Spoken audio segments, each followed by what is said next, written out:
আসসালামু আলাইকুম।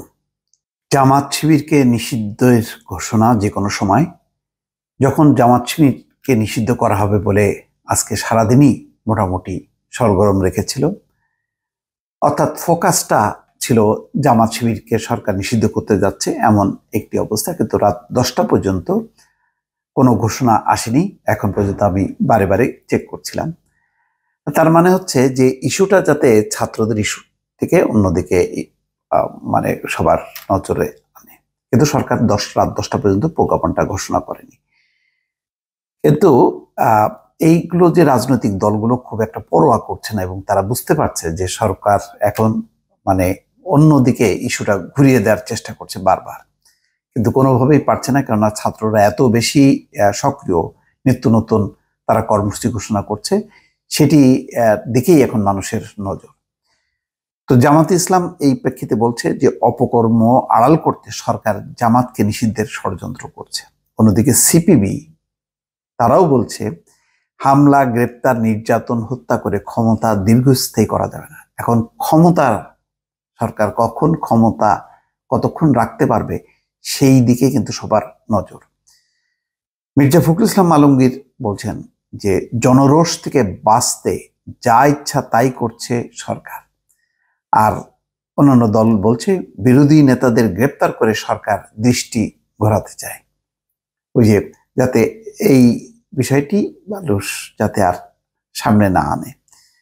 তো আজকে প্রজ্ঞাপন কেন কালকে ঘোষণা করা হলো যে আজকের মধ্যেই জামাত শিবিরকে নিষিদ্ধের একটি প্রজ্ঞাপন জারি করা হবে, এবং এটি হচ্ছে সন্ত্রাস বিরোধী আইনের অধীনে সরকার নির্বাহী আদেশে এটি করবে। নির্বাহী আদেশটি করা যায় কিনা এটি নিয়ে যথেষ্ট বিতর্ক আছে।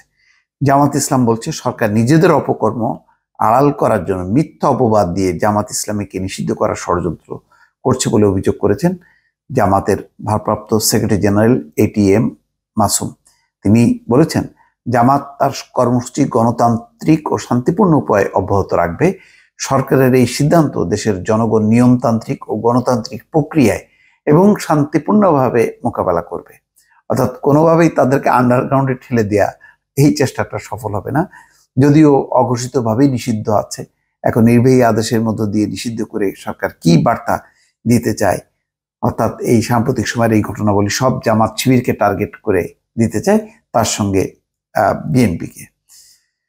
সিপিবি কি বলছে? সিপিবি বলছে হামলা, গ্রেপ্তার, নির্যাতন, হত্যা করে ক্ষমতা দীর্ঘস্থায়ী করা যাবে না।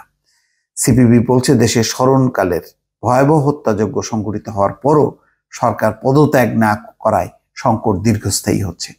সত্যি সত্যি দীর্ঘস্থায়ী হচ্ছে, তার নানা লক্ষণ কিন্তু ইতিমধ্যে পরিষ্কার। বুধবার গণমাধ্যমে দেওয়া এক বিবৃতিতে বলছে ছাত্র সমাজের দাবি না মানা, নানা ধরনের নির্যাতন, আন্দোলনের নেতৃত্ব দানকারীদের ভয়ভীতি দেখিয়ে পিছু হটানোর চেষ্টা এই সংকটকে আরো গভীর করবে। শাহ আলম সিপিবি সভাপতি এবং রুহিন হোসেন যৌথ বিবৃতিতে এই কথা বলছে। আচ্ছা, মির্জা ফখরুল কি বলছেন? যে জনরোষ থেকে বাঁচতে যা ইচ্ছা তাই করছে সরকার। সরকার ছাত্র জনতার উপর ইতিহাসের নির্মম ও বর্বর হামলা এবং গণহত্যা চালিয়ে গণশত্রুতে পরিণত হয়েছে বলে অভিযোগ করেছেন বিএনপি মহাসচিব মির্জা ফখরুল। তিনি বলেন নির্লজ্জ সরকার যতই মিথ্যাচার ও সাজানো মামলায় গ্রেপ্তার অব্যাহত রাখুক না কেন, কোনো কিছুতেই সরকারের পতন ঠেকাতে পারবে না। এই কথা তিনি একদম গণমাধ্যমে পাঠানো এক বিবৃতিতে এই কথা বলছেন যে আন্দোলন দমনে নির্বিচার হত্যা মানবতা বিরোধী অপরাধ এবং আন্তর্জাতিক অপরাধ আদালতে বিচারযোগ্য অপরাধ। দিন যতই যাচ্ছে সরকারের অস্তিত্ব সংকট ততই বৃদ্ধি পাচ্ছে। দর্শক, এই বক্তব্যের পাশাপাশি যেটি আসছে, বিরোধী নেতাদের গ্রেপ্তার করে সরকার দৃষ্টি ঘোরাতে চায়, এটি বলছেন যে 12টি রাজনৈতিক দল তারা যৌথভাবে এই বিবৃতি দিয়েছে। দৃষ্টি ভিন্ন দিকে ঘোরাতে সরকার বিরোধী রাজনৈতিক নেতাদের গণগ্রেপ্তার করছে বলে এক বিবৃতিতে অভিযোগ করেছেন বিভিন্ন রাজনৈতিক দলের নেতারা। তারা অবিলম্বে এই হয়রানি বন্ধের আহ্বান জানান। পাশাপাশি গভীর রাতে এবি পার্টির সদস্য সচিব মুজিবুর রহমান মঞ্জুকে আটকের তীব্র নিন্দা জানান। বিভিন্ন রাজনৈতিক দলের নেতাদের স্বাক্ষরিত এই বিবৃতি আজ বুধবার গণমাধ্যমে পাঠান রাষ্ট্র সংস্কার আন্দোলনের অর্থনৈতিক সমন্বয়ক দিদারুল ভুইয়া। এখানে বিবৃতিতে জাতীয় সমাজতান্ত্রিক দল জাসদের সভাপতি আসম আব্দুর রব, 12 দলীয় জোটের প্রধান মোস্তফা জামাল হায়দার, নাগরিক ঐক্যের সভাপতি মাহমুদুর রহমান মান্না, বিপ্লবী ওয়ার্কার্স পার্টির সাধারণ সম্পাদক সাইফুল হক সহ অন্য নেতারা আছেন। 14 জন নেতা এই বিবৃতিতে স্বাক্ষর করেন। দর্শক, ছাত্র আন্দোলনকে ঘিরে এই সংকটটা যে টোটাল রাজনীতির অঙ্গনকে স্পর্শ করছে এটি পরিষ্কার। ভালো থাকবেন। আল্লাহ হাফেজ।